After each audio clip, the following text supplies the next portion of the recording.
दोस्तों, आज के इस वीडियो में हम बात करने वाले हैं आइंस्टाइन के बारे में, जिन्हें स्कूल एक जेल लगती थी और उन्हें 4 साल तक बोलना भी नहीं सीखा था। तो दोस्तों, चलिए आइंस्टाइन के बारे में शुरू से जानते हैं। अल्बर्ट आइंस्टाइन का जन्म 14 मार्च 1879 को जर्मनी के एक यहूदी परिवार में हुआ था। उनके पिता का नाम हरमन आइंस्टाइन और माँ का नाम पुलिंग आइंस्टाइन था। तो दोस्तों, वो जब पैदा हुए थे तो उनके अंदर एक ऐसी अनोखी चीज थी जो और सामान्य बच्चों से अलग बनाती थी, क्योंकि उनका सिर किसी भी सामान्य बच्चे से बहुत ज्यादा बड़ा था। और जैसे जैसे वो बड़े होते गए, शुरू में भी बोलने में काफी कठिनाई होती थी और लगभग 4 साल की उम्र तक अल्बर्ट आइंस्टाइन कुछ भी नहीं बोल पाते थे। मगर एक दिन जब वो अपने माता पिता के साथ रात के खाने में बैठे थे तो उन्होंने कहा, सूप बहुत गर्म है। अपने बेटे के इस तरह एकदम बोलने से अल्बर्ट आइंस्टाइन के माता पिता हैरान हो गए और बहुत खुश हुए। और दोस्तों, बचपन में आइंस्टाइन को अपने बराबर के बच्चों के साथ खेलना पसंद नहीं था और उन्होंने अपनी एक अलग दुनिया बना रखी थी, क्योंकि वो हमेशा पेड़ पौधों और इस ब्रह्मांड के बारे में सोचते रहते थे।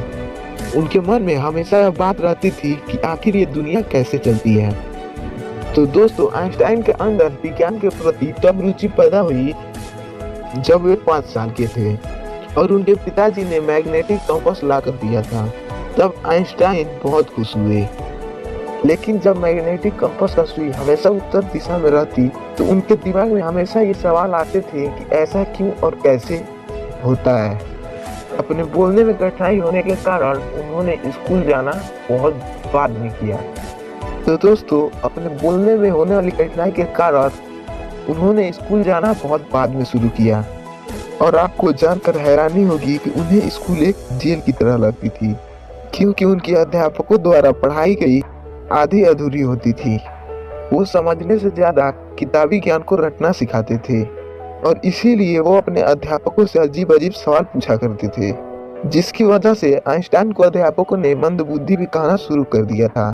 और बार बार आइंस्टाइन को मंदबुद्धि कहे जाने के कारण आइंस्टाइन को ये एहसास होने लगा कि उनकी दिमाग अभी विकसित नहीं हुई है। और इसीलिए उन्होंने एक बार अपने अध्यापक से पूछा कि मैं अपनी बुद्धि का विकास कैसे कर सकता हूँ।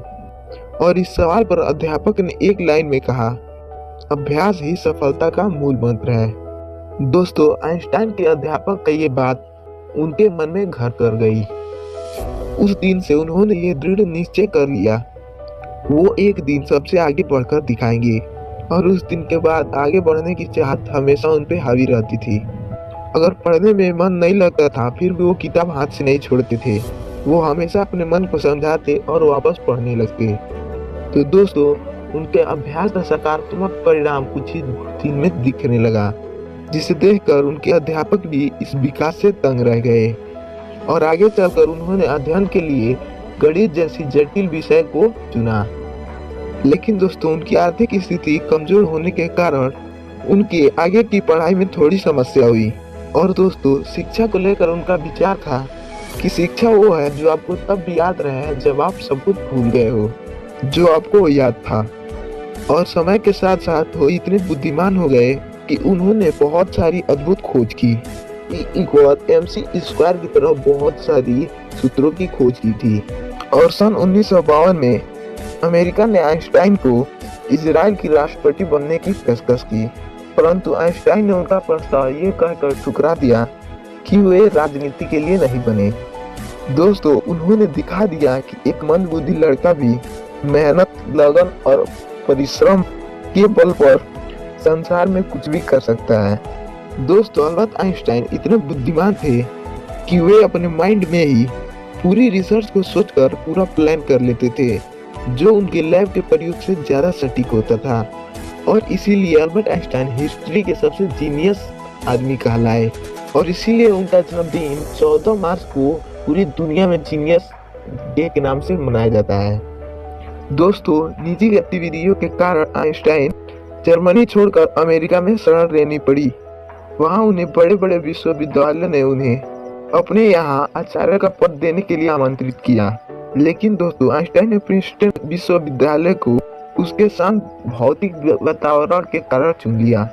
और जब आइंस्टाइन पहली बार प्रिंसटन पहुंचे तो वहाँ के प्रशासनिक अधिकारी ने उनसे कहा, आप प्रयोग के लिए आवश्यक उपकरणों की सूची दे दीजिए ताकि आपके कार्य के लिए उन्हें जल्दी उपलब्ध कराया जा सके।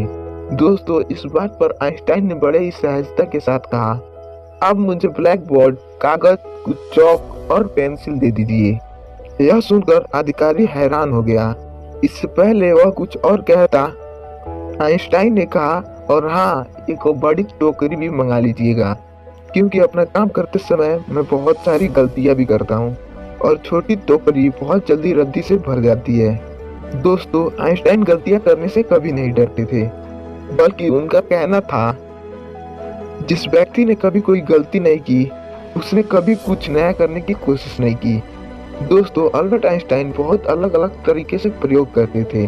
उनके प्रयोग करने का हर तरह का तरीका एक दूसरे से बहुत अलग होता था, क्योंकि वो कहते थे, सबसे बड़ा पागलपन है एक ही चीज को बार बार करते रहना और हमेशा अलग परिणाम का आशा करना। दोस्तों, अब तक मैंने आइंस्टाइन के बारे में आपको वो सब बातें बताई जिससे पता चलता है कि वो कितने महान वैज्ञानिक थे। लेकिन दोस्तों, अब मैं आपको जो बताने जा रहा हूँ उसको सुन के आप चौंक जाएंगे, क्योंकि हमारे जीनियस नंबर 1 की याददाश्त कुछ खास नहीं थी। उन्हें डेट्स और फोन नंबर याद रखने में काफी मुश्किल होती थी। यहाँ तक कि उनके सहकर्मी ने उनसे टेलीफोन नंबर पूछा तो आइंस्टाइन पास रखे अपने फोन डायरेक्टरी में अपना नंबर ढूंढने लगे। सहकर्मी चकित होकर बोला, आपको अपना खुद का नंबर याद भी नहीं है? तो आइंस्टाइन ने कहा, भला मैं ऐसी किसी भी चीज को क्यों याद रखूं जो मुझे किताब में ढूंढने से आसानी से मिल जाती है। दोस्तों, अल्बर्ट आइंस्टाइन व्यावहारिक दुनिया की बहुत सारी बातों को अक्सर भूल जाया करते थे। चलिए इस बात से जुड़े कुछ किस्से मैं आपको सुनाता हूँ। एक बार की बात है, जब आइंस्टाइन प्रिंस्टन यूनिवर्सिटी में कार्यरत थे, तो एक दिन यूनिवर्सिटी से घर आते समय तो वो अपने घर का पता ही भूल गए। यद्यपि प्रिंस्टन के अधिक लोग आइंस्टाइन को पहचानते थे, लेकिन जिस टैक्सी में बैठते थे उसका ड्राइवर उन्हें नहीं पहचान रहा था। आइंस्टाइन ने ड्राइवर से कहा, क्या तुम्हें आइंस्टाइन का पता मालूम है? ड्राइवर ने जवाब दिया, प्रिंस्टन में भला कौन उनका पता नहीं जानता। यदि आप उनसे मिलना चाहते हैं तो मैं उनके घर आपको पहुंचा देता हूँ। तब आइंस्टाइन ने ड्राइवर को बताया कि वे स्वयं ही आइंस्टाइन हैं और अपने घर का पता भूल गए हैं। यह जानकर ड्राइवर ने उन्हें उनके घर तक पहुंचाया और आइंस्टाइन के बार बार आग्रह करने के बावजूद भी टैक्सी का किराया नहीं लिया। दोस्तों, यह थी आइंस्टाइन के बारे में कुछ कहानियाँ। यदि आपको यह वीडियो अच्छा लगा हो तो हमारे चैनल को सब्सक्राइब करें और बेल आइकन को भी प्रेस करें।